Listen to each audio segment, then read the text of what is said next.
Songs that would fill the dance floor. I love that song. I love that song, too. Right. Thanks for bringing it back. Yeah. Beautiful morning Hooch out thanks there. you, too, because that's the first royalty they've had in like 15 years. Or No. everything. Sorry. We play it every once in a while. Okay. All right, so we're going to talk insurance here, and our notes say that we're going to talk about insurable interest. Mike, I'm sorry, I am definitely not the brightest man in the room, but what in the world is or are insurable interests? Insurable interest is an interested party that is able to insure something or somebody. Ooh, I said somebody, though that could be in terms of life insurance. There's an insurable interest requirement there, but that's not necessarily the road we're going down.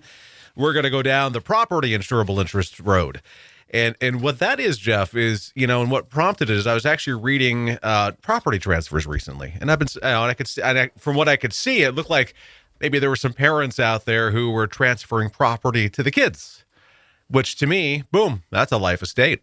That's a life estate. Pretty dang sweet, too. All right. So what they're doing is they're transferring to avoid probate, right? So they're transferring the ownership of the property and then drafting up legal contracts saying that it is a life estate. So mom and dad have all the rights to live and sell and do whatever they want with the home while they're alive.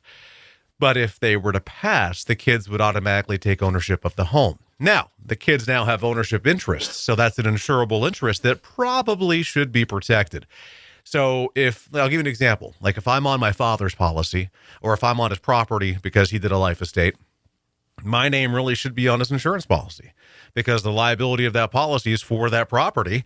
I am now identified as an owner of that property, so I probably should be listed to make sure that I have protection under said policy. Now, is that not automatic? I mean, because obviously there's a deed somewhere that says that should something happen to me, then this property would belong to. The transfer is all in the deed and all in legal paperwork and has nothing to do with us. But now you're putting an extra party in or bringing an extra party in and giving them said ownership of the property.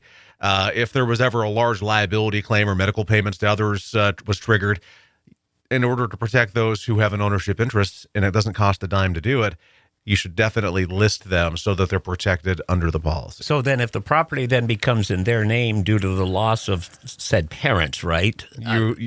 Yeah. Okay, so that now they have the property. Maybe they have a grand opening celebration, a big old party in the middle of July, and somebody gets on the trampoline.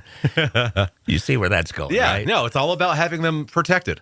Most likely they have their own home or rent and have their own policy, but it's not going to cover this.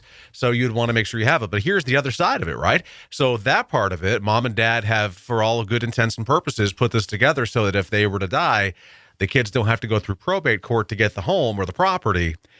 Let's say they do pass away and that's all covered. But if the kids aren't listed on the homeowner's insurance policy or the property policy, then that could slow that down. Whereas if they are all listed appropriately, even if it's just one, doesn't matter if it's one or multiple, it's a lot easier to transfer things over and make it something that you can work with the insurance policy on because now you're listed as an insurable interest, so it just cleans up the process. So something to think about there. But another thing with insurable interest, and we'll talk about auto insurance, hey, my buddy John's going to give me his car and I'm going to drive it for the next year or so because, he doesn't need it and he doesn't use it. So I'm just going to take it and drive it. Well, the insurable interest is John, right?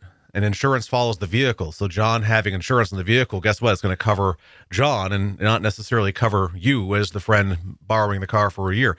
So there's different ways to work on that. But maybe a more appropriate way would be to have a name policy for you with John listed as the owner or additional insured. Oh, okay, I see what you're saying. So similar to like putting a child on your driver's on your auto policy. Yeah, right? see, the children are the only real area that can be a little ambiguous, right? Because with children, if they're still living in the household and they have a vehicle in their name, many insurance companies are still very fine, saying, well, they're still dependents of the household, so you can go ahead and put them on. But I'm not a big fan of, obviously that works. And I shouldn't say I'm not a big fan of that, but I'm a big fan of making sure that at the insurable interest, we're connecting the dots, right? So if you own, you're insured. You want to make sure you have that so that, and this is more of a catastrophic liability discussion, right? Because you're not going to see this type of confusion or concern necessarily on a smaller level claim. But let's say accident with death resulting. So now you've got a third party whose life has changed forever, either with his or her family having to deal with them no longer being here, or life-altering injuries. Those are going to really bring out the tentacles of the legal system, and they're going to look for everything. It's like lightning looking for a place to strike, and you want to make sure that as any insurable interest, you have a layer of protection on that property. So let's say, for example, mom and dad sadly lose their life in a motor vehicle accident. One vehicle destroyed. They have another vehicle or two other vehicles. Now, they've already set up ahead of time with a lawyer, that God forbid this should happen to them. This would go to siblings and so on and such forth. Is this the same kind of impact? Very similar. Yeah, very similar. Not a bad idea because that's a great point that you brought up that I almost didn't even talk about.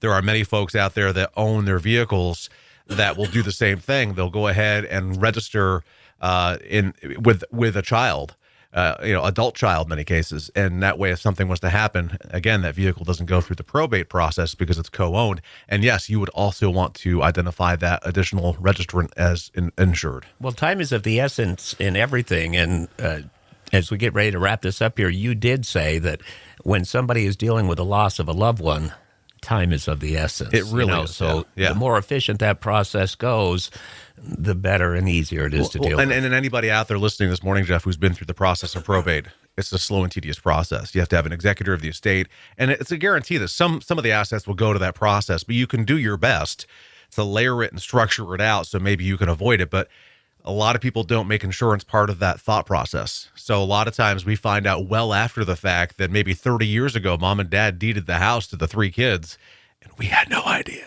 It's not necessarily ideal. So if that's something that you've done, I think the biggest reason I wanted to bring it up was just to give you that thought starter. Go, my gosh, I did that. Maybe I should call my insurance and see what my options are. Make sure I'm properly protecting those who are now listed as owners of the house. What's a lawyer going to do if a horrible liability event occurs? They're going to go right to the deed and see who owns the thing. Right. So your name's going to be there. So let's put it on the insurance policy. Well, no matter what the insurance issue is, planning is always key because they're called accidents for a reason. Yes. And if you want to have that conversation, to plan and be prepared. My wife says if they were anything other than accidents, they would be called on purposes. That's right. Tell them how to get in touch with you, Mike. 748-5224. You can find us on Portland Street in St. Johnsbury, online, thebarrettagency.com, Google, Facebook, and YouTube. Just look for Barrett Insurance Agency. Thank you, Mike. Enjoy our chats. Enjoy much. We'll Thanks see for you the in a week. Coming up, music from American authors and Maddie Pop.